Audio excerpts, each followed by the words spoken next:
오늘은 부활절 주일입니다. 만일 죽은 자의 부활이 없다면, 이러한 제목을 가지고 우리 함께 은혜를 나누도록 하십시다. 해마다 3월달도 있고 4월달도 있는데 3월, 4월 어간에 우리는 부활절 기념 주일로 예배를 드립니다. 부활절이란 것은 죽은 자가 살아났다, 이것을 부활이라 말합니다. 근데 죽은 자가 다시 살아났다가 다시 죽는 건 부활이 아니고, 이 부활이라는 것은 죽었다가 영원히 사는 것을 말합니다. 성경에 보면은 죽었다가 살아난 자가 있어요, 일시적으로. 근데 이들을 부활이라 말하지 않고, 이들은 일시적으로 다시 살아났고, 그리고 생명의 연한을 마치고 다시 죽습니다. 근데 유일하게 부활하신 분은 예수님이십니다. 예수님께서는 지난 금요일 날, 여러분 이제 성경에 대해서 그렇게 증언합니다. 지난 금요일 날 십자가에 못 박혀 죽으셨습니다. 그리고 시간적으로 오늘 아침, 또 어떤 성경학자는 새벽이라 말하는데 아침이나 새벽이나 동일한 시간입니다. 오늘 새벽에 예수님이 부활하셨습니다. 성경은 여기저기서 예수님의 부활을 증언하는데, 특별히 고린전서 15장 3절 4절에서 이렇게 예수님의 부활에 대해서 말합니다. 이는 성경대로 그리스도께서 우리 죄를 위하여 죽으시고 장사 지낸 바 되셨다가 성경대로 사흘 만에 다시 살아나시고, 예수님께서 분명히 죽으셨다라고 말합니다. 그 예수님의 죽으심은 자의로 죽으신 것이 아니라 성경에 따라서, 성경에 예수님의 죽음이 예언이 되어 있는데 그 성경대로 예수님이 죽으셨다 말합니다. 그리고 예수님께서는 성경대로 사흘 만에 다시 살아나셨다. 예수님께서 무덤 속에서 내가 살아나야지 이래서 스스로 살아난 것이 아니라 예수님의 살아나심도 성경에 예언이 되어 있다는 거예요. 성경에 따라서 죽으셨다가 성경에 따라서 사흘 만에 다시 살아나셨다. 이것이 성경이 예수 그리스도의 부활에 대해서 증언하는 증언 내용입니다. 여러분, 우리가 어떤 사람이 죽었다라는 사실을 확신할 수 있는 가장 좋은 증거가 있어요. 그 증거는 뭡니까?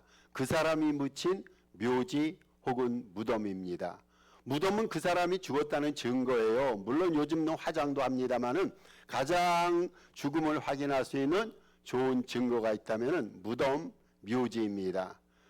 우리 주변에 보면요, 공원처럼 아름답게 조성된 공원 묘지들이 많이 있습니다. 제가 오늘은 좀 미련하게 오다가 길을 하나를 놓쳤어요. 원래 저는 몇 킬로를 떠야 되는데 좀 예수님 부활이라 기뻐서 그런지 제가 하나를 더 가서 알람역에서 이렇게 들어오게 됐어요. 들어오다 보니까 여기 묘지가 있습니다. 공원 묘지가. 제가 처음 봤어요. 이렇게 번화한 곳에도 묘지가 있구나. 예전에 이 묘지가 무덤이 조성이 되어 있는데 어디 여기뿐입니까? 우리 주변에는 동네에도 묘지들이 참 많이 있습니다. 여러분, 묘지는 어떤 곳입니까?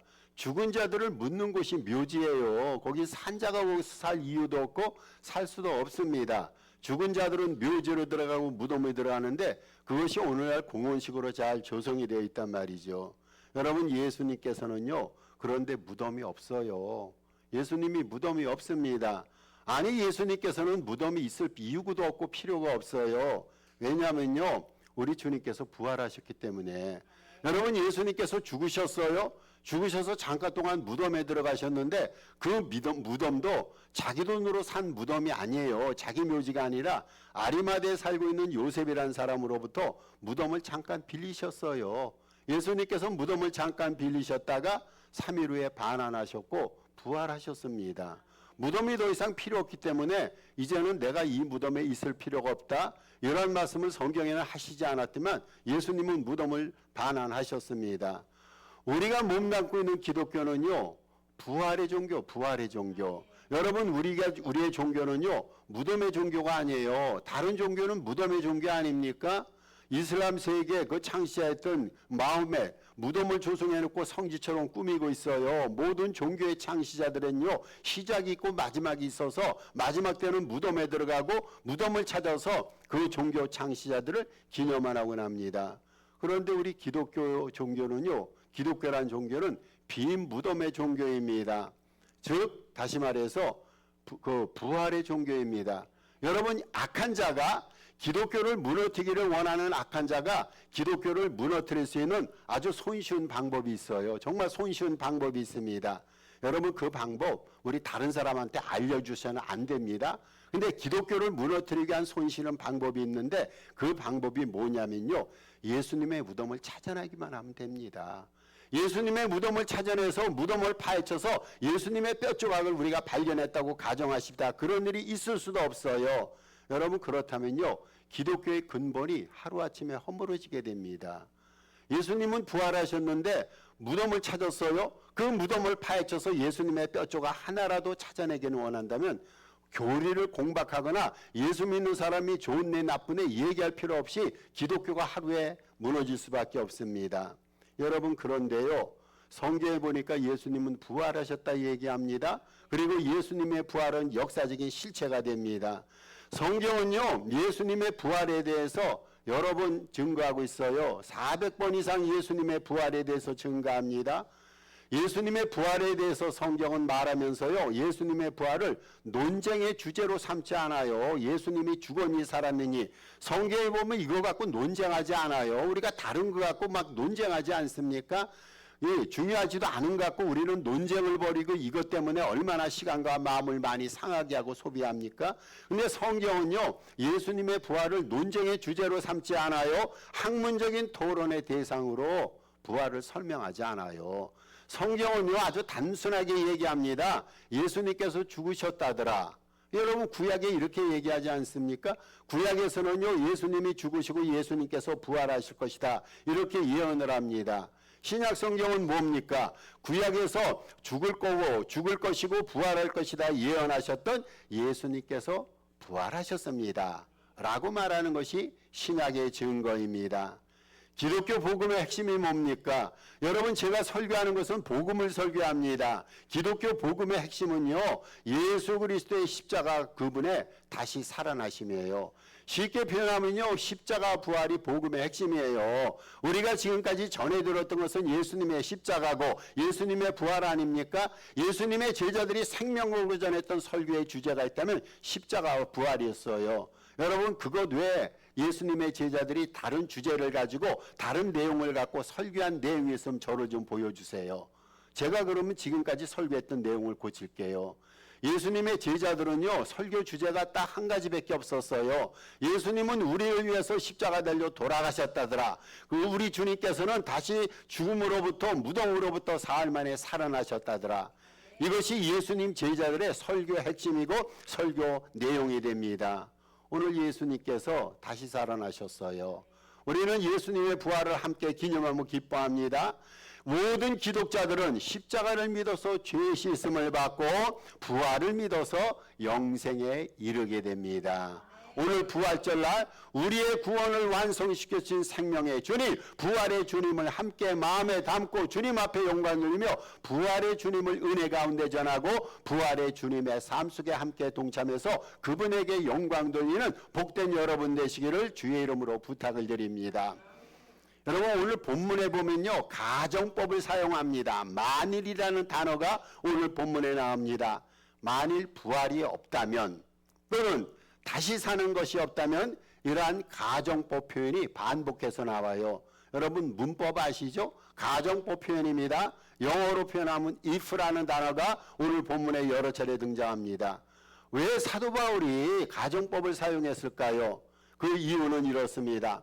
예수님의 부활은 틀림없이 있어요. 성경에 예언이 되어 있고, 그리고 예수님께서 실제 사도 바울이 이 글을 쓸 때는 예수님이 부활하셨는데, 근데 그 당시에 고린도 교우들 가운데는요, 죽은 자의 부활을 못 믿는 자들이 있었단 말이죠. 그래서 사도 바울은요, 이들에게 부활의 확실성을 깨우쳐 주려고 만일 부활이 없다면, 그럴 리는 없지만 만일 부활이 없다면 그 다음에는 이러한 일들이 발생할 것이다, 이런 식으로 부활의 확실성을 깨우쳐 주기 위해서 가정법을 사용합니다. 여러분, 만약에 부활이 없다면요, 무슨 일이 벌어질까요? 정말로 끔찍한 일이 벌어집니다. 정말 부활이 없다면은요, 우리가 상상할 수 없는, 예수를 믿는 우리에게 일어날 수 없는 그런 일들이 발생하게 됩니다. 절대 여러분 부활이 없지는 않습니다. 부활이 있습니다. 부활은 절대적으로 확신한 겁니다. 성경이 그것을 말하고 예수님께서 부활하셨습니다. 그런데 우리가 가정법을 사용해서 절대 그럴 일은 없지만 아주 만약입니다. 아주 만약에 죽은 자의 부활이 없다면은 어떤 일이 발생할 거를 한번 우리가 살펴보십시다. 이런 일을 살펴보면서 정말 부활은 확신한 거구나 라는 믿음의 고백과 결의를 가져야 됩니다. 죽은 자의 부활이 없다면요, 발생할 수 있는 아주 끔찍한 일들이 있습니다. 첫째로 예수 그리스도도 다시 사시지 못했을 것입니다. 여러분, 부활이 없는데 어떻게 예수님이 부활의 첫 열매가 됩니까? 성경이 얘기하지 않습니까? 예수님이 잠자는 자들의 첫 열매, 부활의 첫 열매가 되셨다고 그랬어요. 그런데 부활이 없는데 어떻게 예수님께서 부활의 첫 열매가 되실 수 있습니까? 여러분, 부활이 없다면요, 예수님은 하나님의 아들이 될 수가 없어요. 부활이 없다면요, 예수님은 우리에게 구세주가 될 수가 없어요. 여러분, 부활이 없다면요, 예수님은 우리의 경배 대상이 될 수가 없습니다. 그래서 예수님은요, 부활하셔야 돼요. 예수님이 부활하셔야지 그분이 우리의 구세주가 돼요.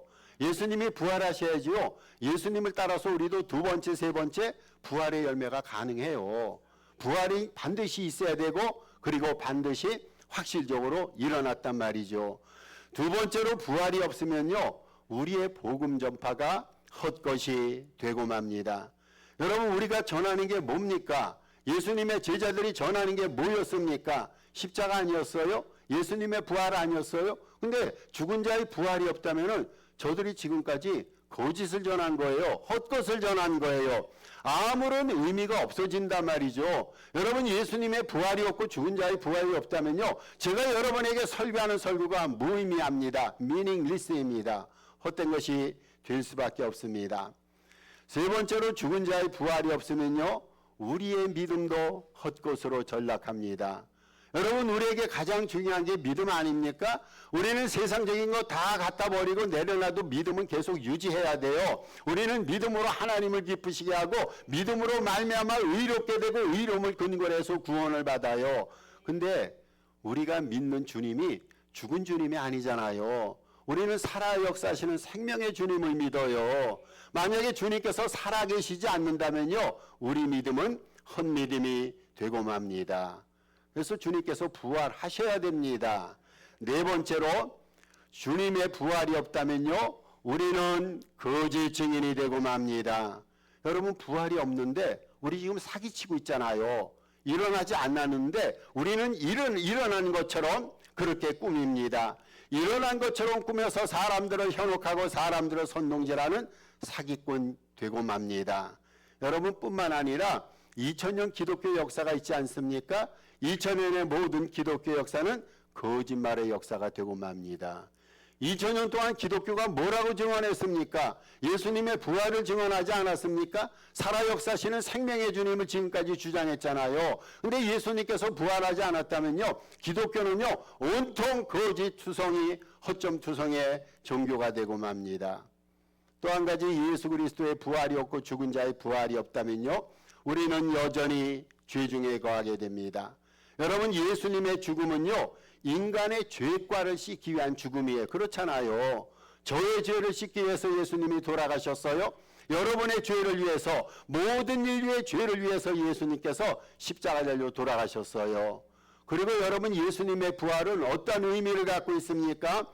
죄의 결과인, 죄의 결과가 뭡니까? 죄의 싹은 사망이고 죽음이라고 그랬는데 예수님의 부활은 죄의 결과인 죽음을 이겼다는 것을 드러내는 것인데, 만약에 부활이 없다면요, 우리는 온전한 죄의 씻김을 받지 못한 채 다시금 죄 중에 헤맬 수밖에 없습니다. 우리의 죄가 온전히 씻김을 받고 우리가 온전한 구원에 도달하기 위해서는, 그러하기 위해서 예수님이 반드시 부활하셔야 됩니다. 여섯 번째 현실이 있습니다. 주님의 부활이 없다면요, 예수 안에서 죽은 자가 모두 다 멸망할 것입니다. 여러분, 부활이 없다면요, 왜 우리가 이렇게 열심을 냅니까? 여러분, 여러분의 헌신의 의미가 뭡니까? 예수님 잘 믿어서 천당 가서 영생복락 누리는 게 아닙니까? 영원한 생명을 받고 행복과 기쁨과 은혜를 누리고 풍성한 은총을 누리기 위해서 남들보다 열심히 주님을 섬기고 누구보다 최선을 다해서 주님의 사역 교회를 감당하지 않습니까? 그런데 부활이 없다면요, 우리의 열심 다 소용없어요. 우리의 열심도 소용없고, 그리고 우리는 인생 최대의 실패자가 되고 우리는 망한 인생이 될 수밖에 없습니다. 여러분, 무엇보다도 제일 억울한 자가 누굴까요? 예수님 부활 없이되 순교한 자입니다. 주님을 위해서 생명을 버린 자 얼마나 억울합니까? 그분이 살아계신 분이고, 살아계신 그분이 나를 천국으로 이끌어 주셔서 천국에서 영원한 기쁨을 누리는 목적을 가지고 신앙생활을 했는데 부활이 없고 자기는 현세에서 주님 섬기다 목숨을 잃었어요. 이것처럼 여러분 망한 인생이 어디 있겠어요? 이것처럼 처절한 인생이 어디 있겠습니까? 마지막 7번째로 죽은 자의 부활이 없다면요, 믿는 자, 저를 말합니다. 여러분을 말합니다. 목사, 장로, 모든 성도들 말합니다. 믿는 자는 지상에서 가장 불쌍한 존재가 될 겁니다. 여러분, 눈에 보이는 현실 있잖아요. 이것이 모든 것입니까? 눈에 보이고 우리가 육감을 가지고 느끼고 보고 하는 것들이 인생의 모든 것이고 세상에 존재하는 모든 것입니까? 아니잖아요. 우리는 그 이상의 것을 알고 있어요. 현실 너머에 내세 세상에 있는 것을 알고 있습니다. 그런데 눈에 보이는 현실과 이 세상만이 전부라고 우리가 그렇게 살아간다면은 예수를 믿고 살아가는 우리야말로 가장 불쌍한 존재가 아닙니까?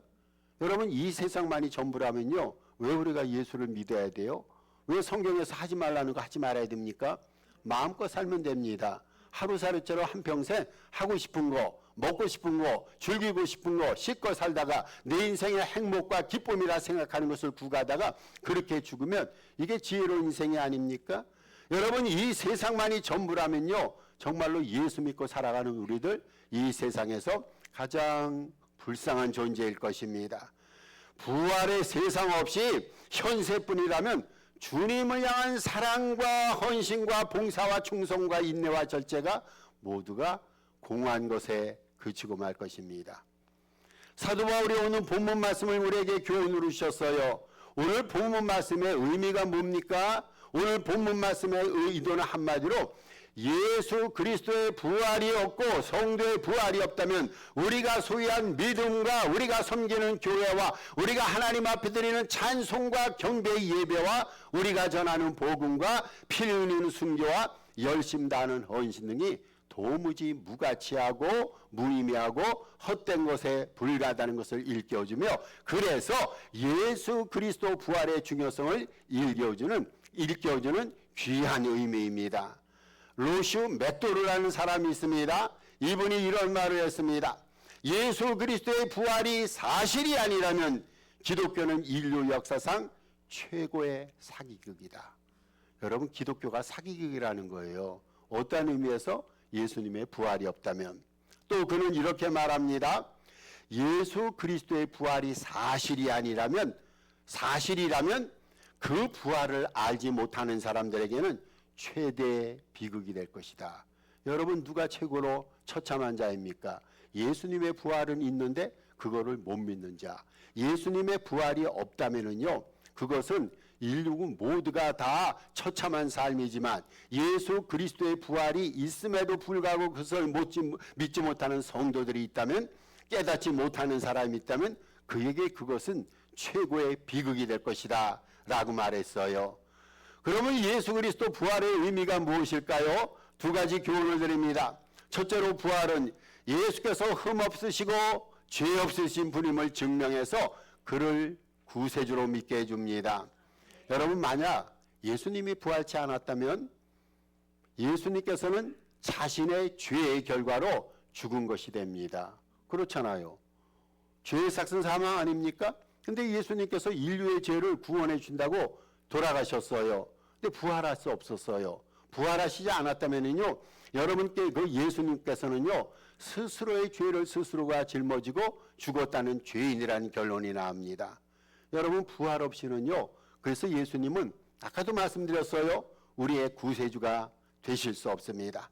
그런데 예수님께서는 부활하심으로 십자가 위에서 죽으시고 부활하심으로 자신의 무음함을 밝히셨고 또 부활하심으로써 인류 구원, 십자가에서 시작된 인류 구원의 구속사역도 완성시켜 주셨습니다. 우리가 구원의 완성을 경험할 수 있는 것은 부활을 통해서예요. 여러분, 우리가 죄 씻음을 어떻게 받습니까? 십자가를 통해서 죄 씻음을 받아요. 어떻게 구활의 완성이라는 열매를 얻습니까? 예수님의 부활을 통해서입니다. 바로 예수님께서 십자가에서 달려 돌아가시고 부활하신 것은 우리의 구원을 위해서, 예수님께서 우리의 죄를 씻어주시고 구원의 완성을 위해서 부활하셨다. 그래서 예수님은 우리의 구세주가 되시고 우리에게 유일한 인류의 유일한 구주가 되심을 고백하시고 증명해 주신 사건입니다. 두 번째로 부활은 예수님께서 온 천하의 최고의 권세자이심을 입증해 주십니다. 여러분, 우리는 예수님의 그 십자가와 예수님의 부활로 인해서 두 가지 권세로부터 자유함을 받았어요. 두 가지 권세.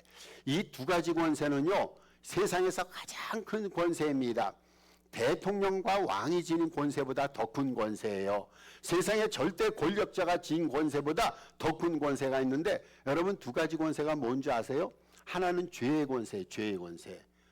이거는요, 세상의 리더들도 죄를 당할 수가 없어요. 죄의 권세입니다. 우리가 죄의 권세에 사로잡히면요, 죄의 노예가 되고 죄의 종이 됩니다. 그래서 우리는 죄를 짓게 될 수 있어요. 여러분, 죄의 권세는 우리 스스로 어쩔 수가 없어요. 내가 죄를 싫어하고 죄를 미워한다 할지라도 나는 죄의 노예와 죄의 종으로 살아갈 수밖에 없어요. 왜 그렇습니까? 죄는 권세자이기 때문에. 또 하나의 권세가 있어요. 사망의 권세입니다. 여러분, 안 죽을 자신 있으세요? 불로초를 먹어요. 건강식을 먹습니다. 건강 영양식을 먹습니다. 아주 의사를 찾아다니면서 정기검진 수시를 합니다. 그럼에도 불구하고 다 죽습니다. 죽어서 어디로 갑니까? 우리가 이 주변에서 흔히 볼 수 있는 묘지로 가고 화장터로 가고 공동 무덤으로 들어가게 됩니다.